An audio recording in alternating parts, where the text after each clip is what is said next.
নমস্কার বন্ধুরা, অন্য একটি ব্লগে আপনাদের স্বাগত। আজ আমি রান্না করছি পটল চিংড়ি, তো সেটাই আপনাদের সঙ্গে শেয়ার করব। সঙ্গে থাকুন। এবারে আদা রসুন বাটাটা দিয়ে দেবো। টমেটো ভাজা হয়ে গেছে।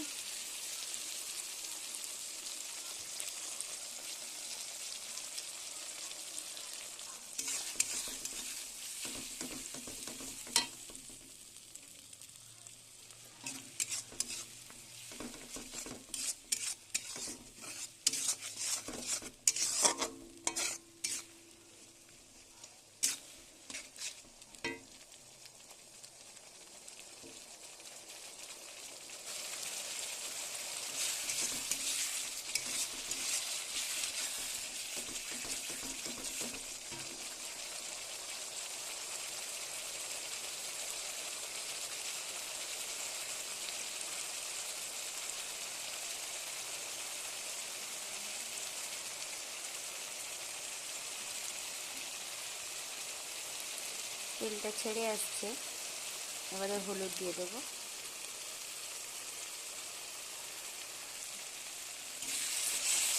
লঙ্কা গুঁড়ো দেবো না, যেহেতু বাচ্চা আছে তাই লঙ্কা গুঁড়ো তো বাদ দিয়ে দিই। শেষে কাঁচা লঙ্কা বাটা দেবো।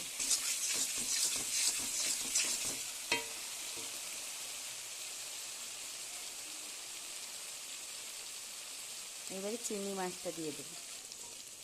চিংড়ি মাছটা দিয়ে দিয়েছি, এই মশলার সঙ্গে কষিয়ে নেব।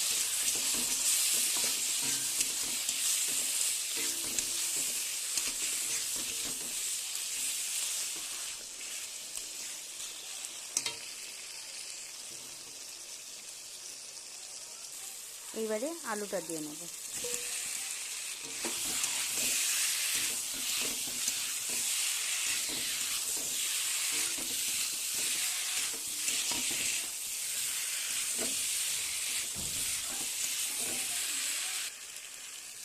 এবারে পটলটা দিয়ে একটু কষিয়ে নেব, দিয়ে জল ঢেলে দেবো। কষানো হয়ে গেছে, আর জলটা দিয়ে দেবো।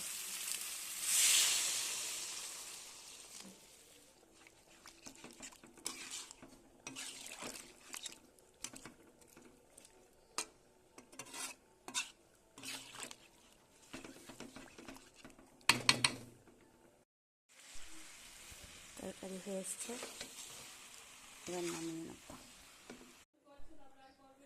রেডি, পটল চিংড়ি আমাদের রেডি হয়ে গেছে। আজকের জন্য এতটাই।